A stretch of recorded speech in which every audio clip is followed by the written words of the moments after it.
با عرض سلام. آقای عراقچی چند ساعت پیش یک مصاحبه‌ای کرده مستقیم با کانال فاکس نیوز. کانال فاکس نیوز مهمترین کانال طرفدارای ترامپ، دست راستیا، رپابلیکنا، کانال جنگ طلبا. یعنی مثلا همون مارک لون یه برنامه داره تو همین کانال، هر شب شروع میکنه داد زدن و جنگ طلبی کردن. اگه کسی جنگ طلب باشه میارنش تو این کانال، جنگ طلبا این کانال رو نگاه میکنن. اون شان هنتی مثلا برنامه داره همینجا، کانال صهیونیست‌ها، یعنی قشنگ صهیونیستای جنگ طلب، نیو کانال این کانالشونه. با اینا رفته مصاحبه کرده که خیلی جالبه. این آقای برت برد که باشون مصاحبه کرده، ایشون به نه بی تربیت نه گستاخه، احتمالاً خوبه. حالا مثلا اگه با شان هندی مصاحبه میکرد احتمال داشت بی احترامی هم بهش بکنه، ولی خب حالا برت برد آدم جالبی، آدم میانه رویه. با این مصاحبه کرده، مصاحبه جالبیه. یعنی خب رسما داره صحبت، یعنی این کانالیه که طرفدارای ترامپ نگاش میکنن. این کانال جنگ طلباست. تاک کارسون اون قسمتی از طرفدارای ترامپو مثلا نگاه میکردنش، یا اینکه میتونیم بگیم به نمایندگی از اون قسمتی از طرفدارای ترامپ بودش که جنگ طلب نیستن، حالا انزوا طلب میشه بگیم، نه یا جنگ هزینه میگن داره. اینا اون جنگ طلبا بیشتر به این نگاه میکنن اصولا، چون اون افراد جنگ طلب تو این کانال نگاش کنیم ببینیم که راجع به چی صحبت میکنه ایشون.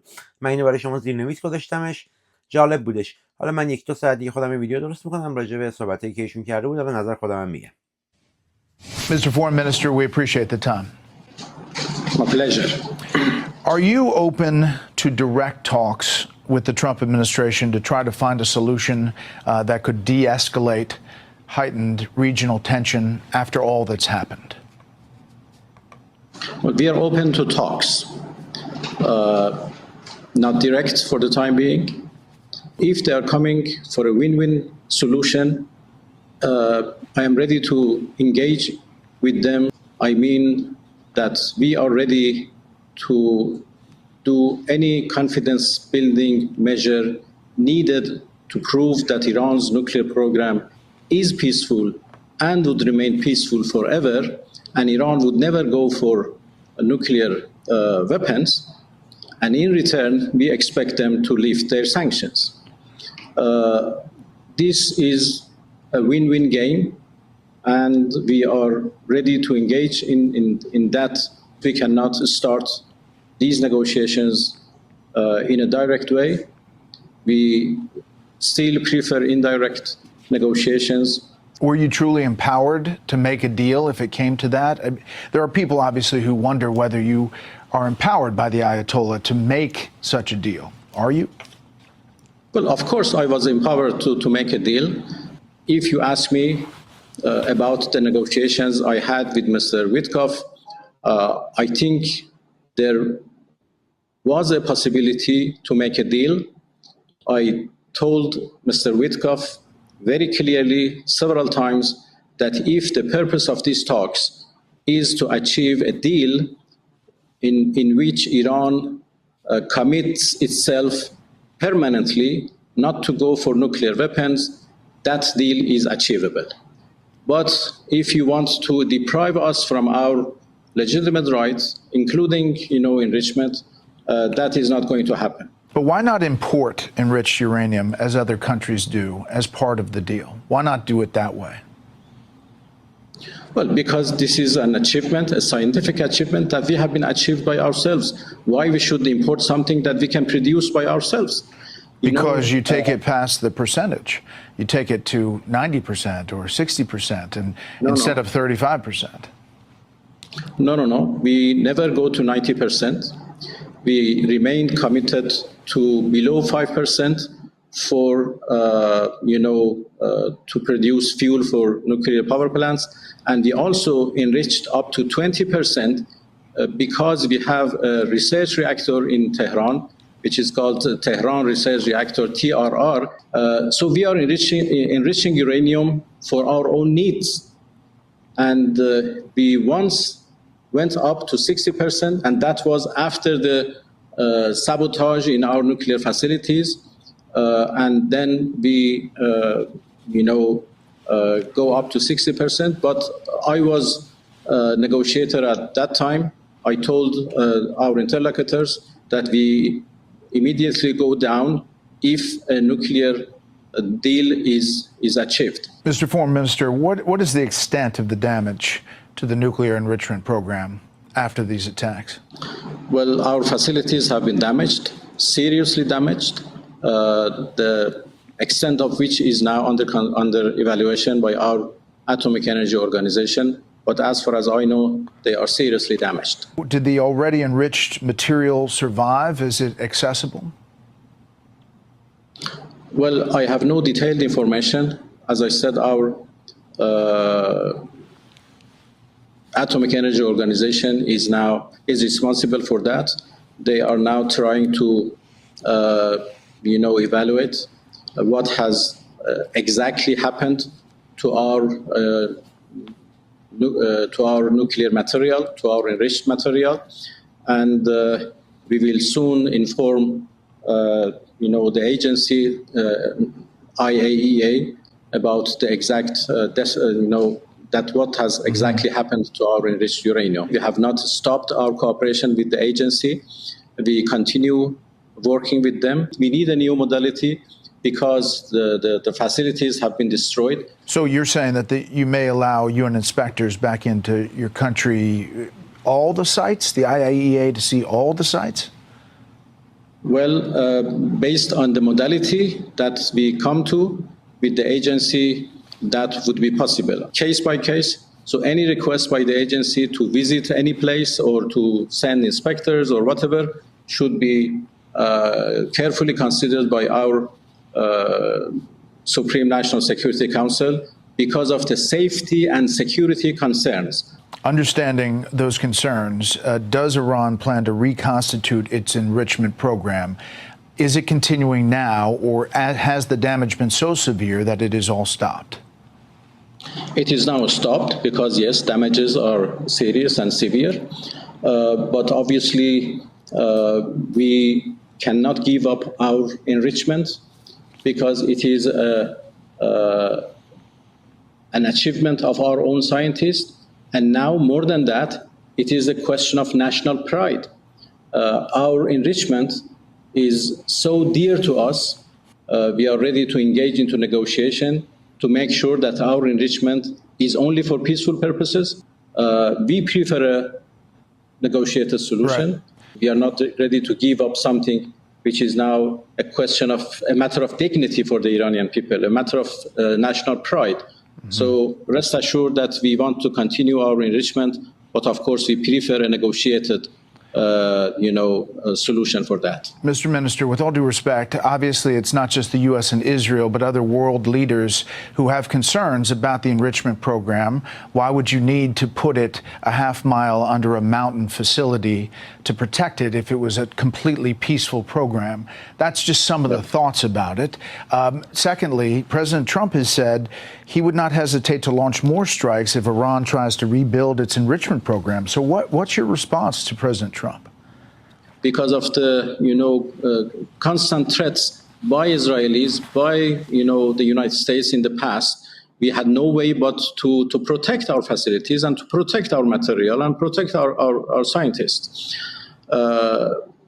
So my message to the United States is that let's go for a negotiated solution for Iran's nuclear program. And we did that in the past, in 2015, after 2.5 years of negotiation, in which I was a negotiator myself. We came to that solution. That was called JCPOA, or Joint Comprehensive Plan of Action.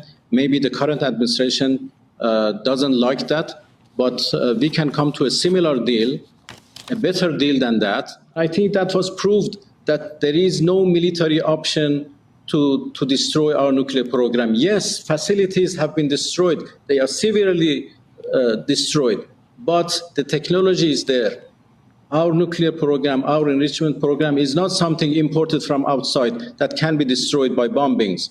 It is developed by ourselves. It is an achievement by ourselves. The technology is there. The scientists are there. The people who have run these facilities are there. Buildings can be rebuilt. Facilities can be rebuilt. Machines can be, replaced. because the technology is there. I think the recent attack proved that there is no military option for our nuclear program. But I tell you, there is a negotiated solution for our nuclear program. We have done it once in the past. We are ready to do it once again. With all due respect, you're supplying arms and drones and missiles to Hezbollah, Hamas, and the Houthis. The Houthis are firing on U.S. and international ships. Obviously, the actions of Hamas and Hezbollah, no matter what you say their motivation is, are causing death, and efforts like that, and you're supporting all of those groups. Your proxies. Well, I'm not going to compare, but you know, what you said is exactly what Americans and Israelis are doing.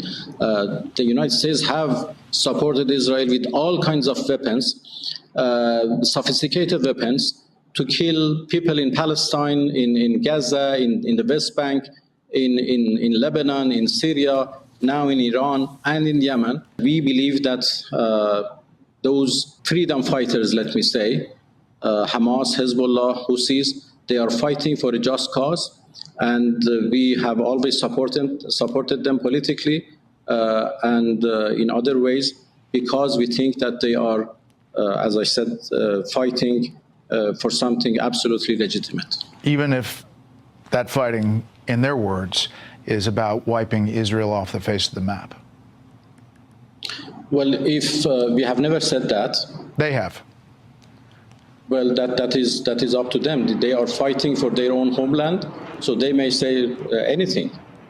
But this has never been Iran's policy to wipe out Israel from the map. Do you plan to continue to support Hamas, Hezbollah, the Houthis? We continue to support them as long as they are supporting for their cause, for their justified demands. But those are not justified demands, Mr. Minister. Annihilating Israel, wiping them off the face of the earth. That's what their pledge is. I think Palestinians are fighting for their right for self-determination. Israel has made out of occupation, out of occupation of Palestinians' lands, out of the massacre of Palestinians in their homelands. Let me wrap up with this, and we really appreciate the time and you coming on to talk about this. The message you've sent here is that you think a negotiated settlement is possible. You're sending a message of peace, you say, in your words. But the enrichment, stopping enrichment inside Iran is a non-starter. It is a red line for Iran. Is that what you're communicating today? If the goal is to make sure that Iran will never have nuclear weapons, that is achievable. But if the goal is to deprive Iran from its rights, including the right of enrichment, I think we have difficulty. Enrichment is now stopped because our facilities have been under attacks.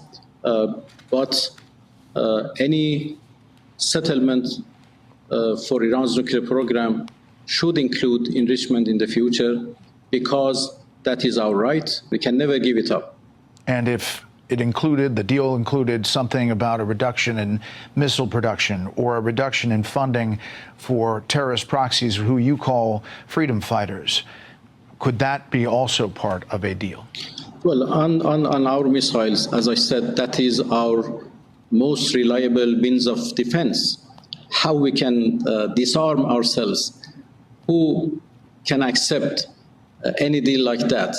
So we will never disarm ourselves, but I can tell you that our missiles have deterrent nature. They are for defense, they are not for offense. And also, I can assure you that Iran's missiles would never have a nuclear warhead. That is for sure.